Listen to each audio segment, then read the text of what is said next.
Live from the top of the Empire State Building. Get ready for the everyday entrepreneur experience. Sit back and crank up the volume. You're now listening to the Pest Equity Podcast.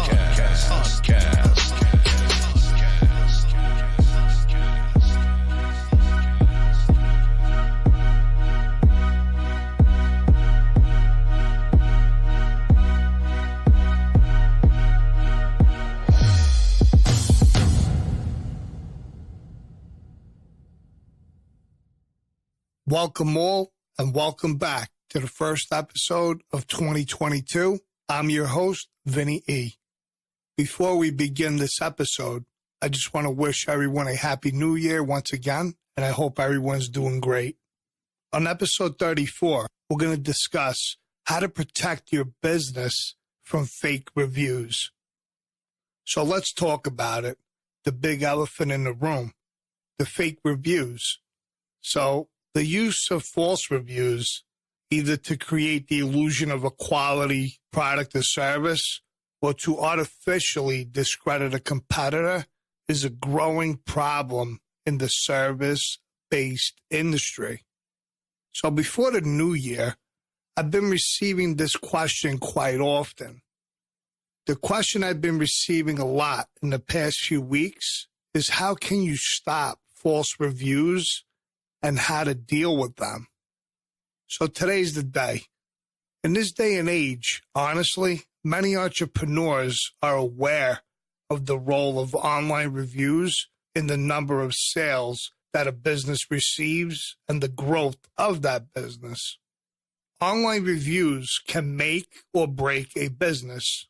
We all know this, especially when the majority of tech-savvy online buyers use reviews as a point of reference through which they can evaluate a service company, despite never doing business with them prior to that.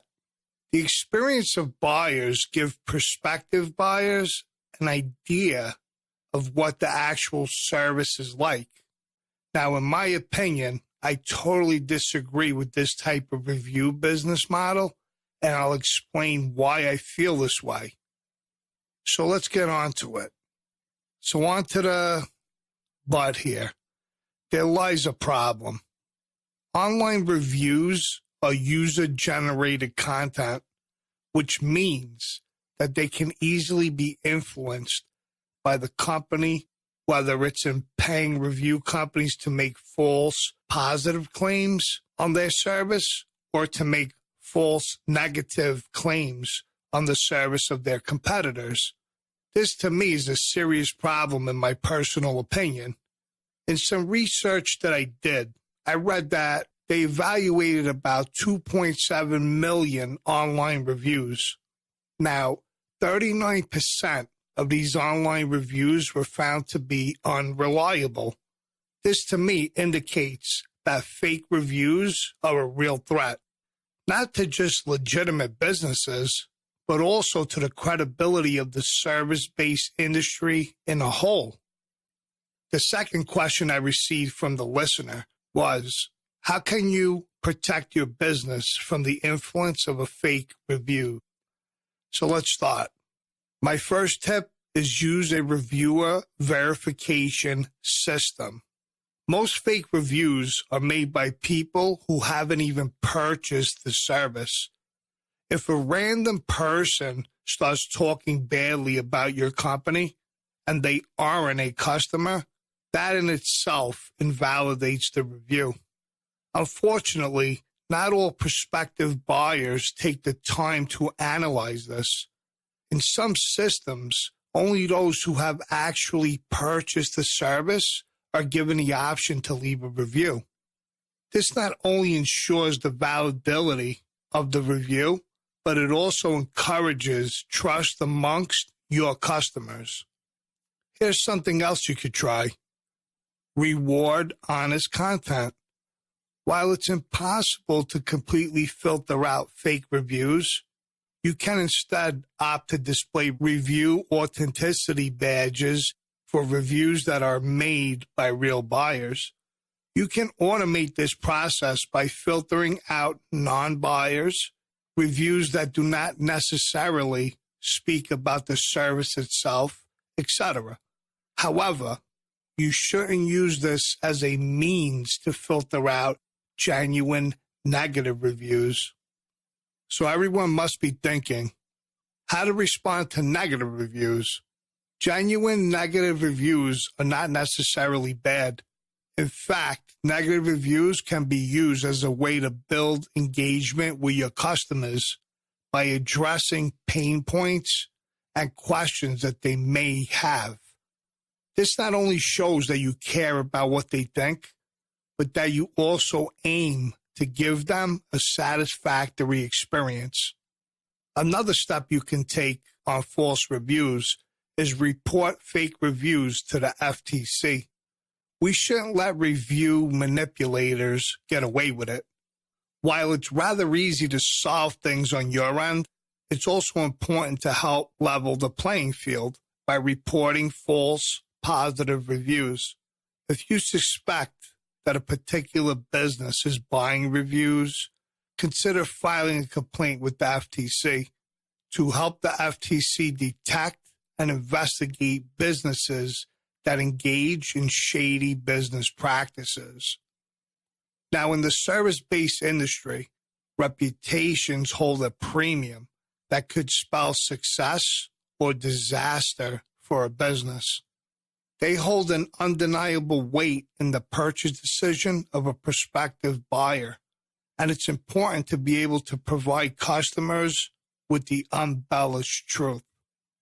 So what I want to do now is talk a little bit about how to respond to every type of review. Online reviews are a powerful marketing tool for local businesses, but how do you respond to those reviews? Review marketing is a powerful way to show local consumers that your business is the right choice for their needs, but your work isn't done when you get a new review. It's important to respond to these reviews as well. So some of you might be thinking why you should reply to your business's reviews. So replying to reviews is a vital part of your business review marketing strategy. Replying to positive reviews shows the customer that you care about their experiences with your business and that you appreciate them. Replying to neutral reviews is a great idea because it could be the little push the customer needed to give your business a second chance.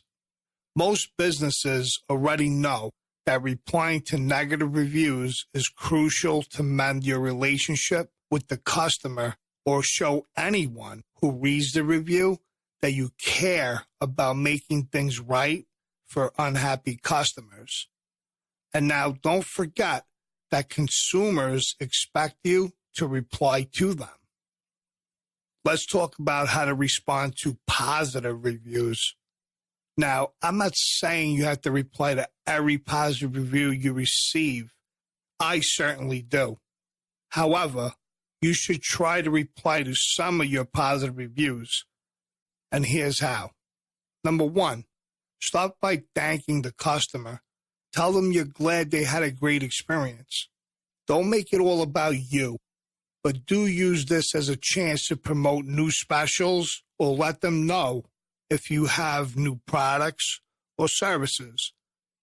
Did you know we just revamped our customer loyalty program?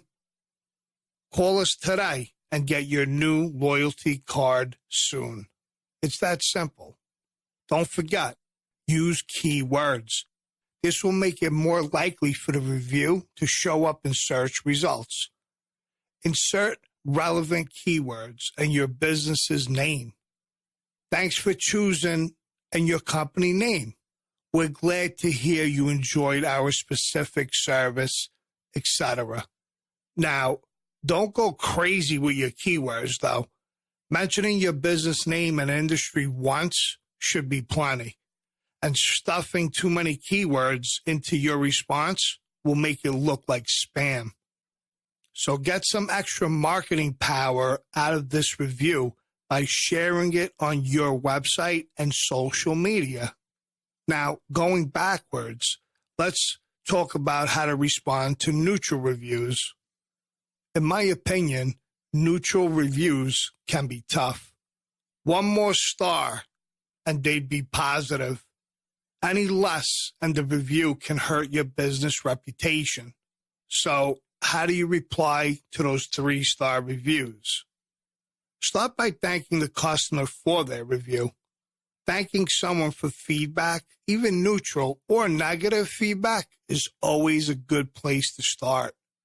Let them know you appreciate their comments and you use them as a chance to improve your business. Repeat the positive aspect of the review. Thanks so much for your feedback. We're glad to hear you enjoyed the service. Apologize for or explain any negatives. Our prices are a little higher because we pay our technicians a living wage so that they don't have to depend on. Invite them back. We hope to see you again. Or take it offline. If you'd like to discuss how we could make your experience better, please call or email us. We look forward to hearing from you. Now let's talk about the big elephant in the room, the how to respond to the negative reviews. Negative reviews are tough. You work hard to make sure your business is great.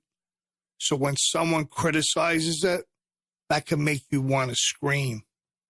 No matter how the negative review makes you feel, in the end, you need to reply to the customer. Here are a couple of reasons why. From many years of research, 70% of unhappy customers will continue to use your business if you fix the problem.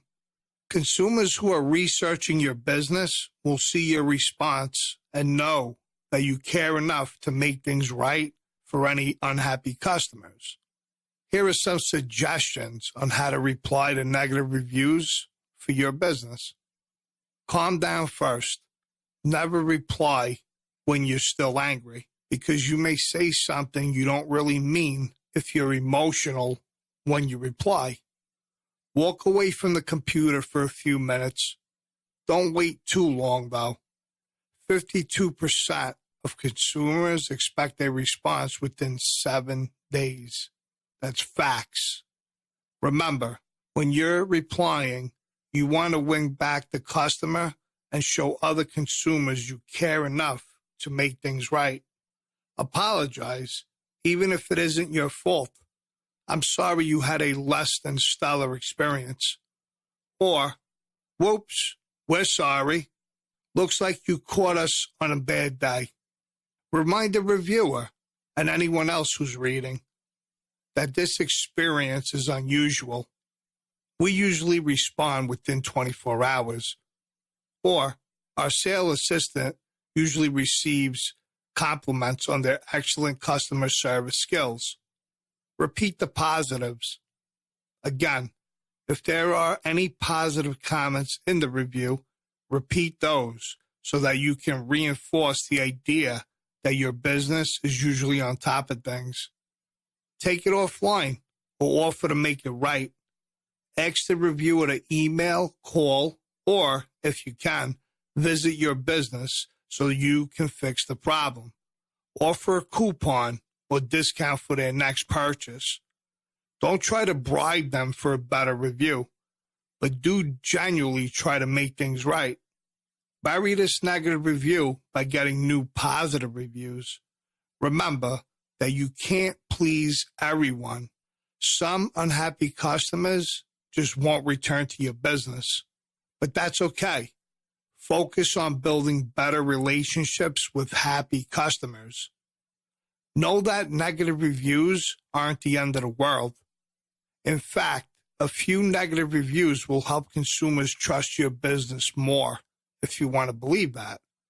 Some consumers are suspicious, and they tend to think businesses' reviews are fake, but they know you probably wouldn't pay for fake negative reviews. So speaking of fake reviews, many businesses ask what they can do to combat fakes.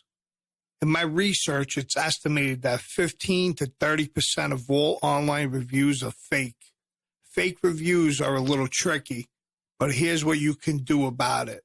If you ever find a review that is absolutely false, find the review website's FAQ page or TOS page.